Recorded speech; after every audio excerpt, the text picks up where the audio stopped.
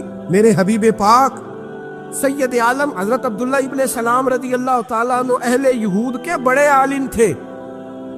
فرماتے میں تورات، زبور، انجیل کا جاننے والا تھا۔ جس دن حضور مدینہ طیبہ آئے، قصوہ نامی اونٹنی پر بیٹھے تھے، میں حضور سے مناظرہ کرنے، بحث کرنے آیا۔ میرے ساتھ میرے شاگرد تھے، ارادہ تھا بحث کروں گا، نبی پاک کو بڑے معاذ اللہ کڑوے کڑوے سوال کروں گا۔ کہتے حضور بیٹھے تھے قصوہ نامی اونٹنی پہ اور گردن مبارک جھکی ہوئی، ہونٹوں پر حضور کے زیر لب ہلکی سی مسکراہٹ تھی۔ نبی پاک تھوڑا بولتے تھے پر جتنا بولتے تھے وہ دلوں میں اترتا جاتا۔ فرماتے میں جب گیا نا، میرے شاگرد ساتھ تھے، مناظرہ کرنے گیا، مناظرہ، شاگرد ساتھ تھے۔ فرماتے میں بڑے سوالات تیار کر کے گیا، پر حضور گھوڑے پہ بیٹھے تھے۔ 2 باتیں میں نے سنی۔ حضور نے فرمایا رشتہ داروں سے اچھا سلوک کرو، اپنے غلاموں کا خیال کرو۔ کہتے وہ شاگرد مجھے دھکے دینے لگے، کہنے لگے چلو استاد جی آگے ہو، کرو سوال، چلو نا آگے بڑھو نا آگے۔ یہ کئی دفعہ نعرے لگانے والے بھی مروا دیتے ہیں نا، چلو نا چلو آگے، چلو بڑھو آگے، کرو بات، آؤ نا۔ کہتے میں ذرا آگے بڑھا، دھکا دیا انہوں نے۔ فرماتے میں آگے بڑھا اور میں نے قریب محبوب کے قریب جا کے کہا حضور مجھے کلمہ پڑھا دے، میں مسلمان ہونے آیا ہوں۔ یعنی عام آدمی تو قائل ہو جاتا ہے، عالم اور تورات، زبور، انجیل کا جاننے والا، حضور کلمہ پڑھائیں۔ کہتے میں واپس آیا نا کلمہ پڑھ کے، تو شاگرد کہنے لگے استاد جی آپ تو مناظرہ کرنے آئے تھے، یہ کیا ہوا؟ تو یہ لفظ ہے حضرت عبداللہ ابن سلام کے۔ فرمانے لگے تم نے نبی پاک کا چہرہ نہیں دیکھا، ان کی آنکھوں کی روشنی نہیں دیکھی، تم نے چہرے کی معصومیت نہیں دیکھی، لب و لہجے کا وقار نہیں دیکھا؟ کتنے دنوں کے تھکے ماندے آج وہ مدینے پہنچے، پر ان کے لب و لہجے میں کوئی اکتاہٹ، کوئی تھکاوٹ، کوئی لفظوں میں جھول تم نے دیکھا ہے؟ فرمانے لگے جس کا اس طرح کا چہرہ ہوتا ہے وہ جھوٹا نہیں سچا ہوا کرتا ہے۔ میرے نبی پاک علیہ الصلوۃ والسلام کے غلام حضرت طارق بن عبداللہ رضی اللہ تعالیٰ عنہ فرماتے ہیں کلمہ پڑھنے سے پہلے ایک دفعہ ہمارا سارا قبیلہ تجارت کے لیے نکلا تھا، اور اس وقت منظر یہ ہوتا تھا کہ ہم اپنی عورتوں کو بھی ساتھ لے جاتے تھے۔ 6 مہینے سفر کرنا ہوتا تھا، اونٹ گھوڑے ہم بیچا کرتے تھے، عورتیں بھی ساتھ رہتی، کھاتے بھی پکاتے بھی۔ کہتے ایک سفر سے ہم واپس آ رہے تھے تو مدینے کے باہر صحرا میں ہم نے پڑاؤ کیا، اکیلے رسول پاک صلی اللہ، پھر ایک دفعہ پڑھیے گا، ایک دفعہ پھر کہیے گا صلی اللہ تعالی علیہ وسلم۔ کہتے ہیں نبی پاک تنے تنہا اکیلے، حضور نہ سیر کرتے کرتے کرتے کرتے ہمارے قافلے کے پاس سے گزرے، خیمے لگے تھے، پڑاؤ کیا، محبوب تشریف لے آئے۔ کہتے ہیں حضور سید عالم صلی اللہ تعالی وسلم تشریف لائے، کوئی قبیلے میں سے، قافلے میں سے حضور کو جانتا نہیں تھا۔ ایک سرخ رنگ کا اونٹ تھا ہمارے سردار کا جو بکنے سے رہ گیا تھا، بڑا خوبصورت۔ کہتے ہیں نبی پاک کو پسند آ گیا۔ حضور پوچھنے لگے تم کون ہو؟ کہا جی مسافر ہے۔ کہاں سے آئے ہو؟ فلاں جگہ سے آئے ہیں۔ کس لیے آئے ہو؟ ہم تجارت کی غرض سے نکلے۔ اونٹ بیچو گے؟ بیچنا ہے۔ کتنے کا سودا طے ہوا؟ اس نے کہا اتنے لینے، حضور نے کہا اتنے دینے ہیں، بات طے ہو گئی۔ کہتے ہیں لگام حضور نے پکڑی اور فرمانے لگے وہ سامنے میرا شہر ہے جس کا نام مدینہ، وہ میرا شہر ہے، میں ابھی مدینے جاتا ہوں، اپنے غلام کو بیچتا ہوں اور تمہیں آ کے نہ قیمت دے جاتا ہے۔ محبوب گھوڑے کی لگام تھا، اونٹ کی لگام تھا، میں نکیل تھا، میں اونٹ تھا سرخ رنگ کا۔ حضور لے کے جب نکلے نا، تھوڑا سا چند قدم آگے گئے تو ان میں سے ایک شخص بولا، کہنے لگا سردار اب سیانے لوگ ہیں، سمجھدار ہیں، اس شخص کا نام پوچھا آپ نے، قبیلہ پوچھا ہے، ایڈریس کا پتہ ہے، پتہ ہے کہاں رہتا ہے، اتنا قیمتی اونٹ دے دیا۔ سردار بھی کہنے لگا، سارے کہنے لگے یار ان کی باتوں میں اتنی لذت تھی، ان کے گفتار و رفتار اتنی بھاوکار تھی، مزیدار تھی کہ ہوش ہی کوئی نہیں رہا۔ بھئی ہم پرانے تاجر ہیں، کبھی اس طرح کا سودا کیا ہی نہیں جس طرح کا آج ہو گیا۔ اوہو واقعی کچھ نہیں یاد رہا، کوئی سمجھ نہیں آئی۔ وہ ابھی نظر آ رہے ایک آدمی، دوڑ کے جاؤ، دوڑ کے اور جا کر کے نا ان سے کہو، بڑی جائز بات ہے، وہ ناراض بھی نہیں ہوں گے۔ ان سے ایک شخص کہو کہ بھئی اونٹ لے جاؤ، پیسے لے آنا اور اپنا مال لے جانا، دوڑ کے جاؤ۔ ایک شخص دوڑنے لگا تو سردار کی بیوی خیمے کے اندر تھی، پردے کے پیچھے سے بولی، کہنے لگی خبردار کوئی پیچھے نہ جائے، اگر پیسے مل گئے تو ٹھیک ہے، نہ ملے تو میں دے دوں گی، کوئی پیچھے نہ کوئی نہ جائے پیچھے. سردار کہنے لگا تو جانتی ہے؟ کہنے لگی نہیں. کا گارنٹی کیوں دے رہی ہے؟ تو کہنے لگی تم نے ان کا چہرہ نہیں دیکھا؟ تم تو سودے کر رہے تھے، میں پردے کے پیچھے سے دیکھ رہی تھی. پیر مہر علی شاہ صاحب کو کسی نے کہا تھا نبی پاک کا حلیہ بیان کرے، بتائیں حضور کے کان مبارک کیسے تھے، آنکھیں کیسی تھی، ناک مبارک کیسی تھی، بینی مبارک کیسی تھی. تو پیر مہر علی شاہ صاحب کہنے لگے کوئی مثل نہیں ڈھولن دی. کہنے لگے مجھ سے نہیں بیان ہوتا حضور کا حلیہ، کوئی مثل نہیں ڈھولن دی. تو چپ کر مہر علی، ایتھے جا نہیں ہو بولن دی، بس کر، تو بیان کر سکتا ہے؟ اتنی طاقت. اعلیٰ حضرت نے کہا لم یاتی نذیر کفی ناظرن مثلے تو نشد پیدا جانا. کہ حضور مثال تو تب آپ کی بنے گی نا، کوئی آپ کی طرح کا پیدا تو ہوگا، تب بھی مثال بنے گی. تو جب ہوا ہی نہیں تو مثال کیسے بنے گی؟ کہنے لگی کوئی نہ جائے.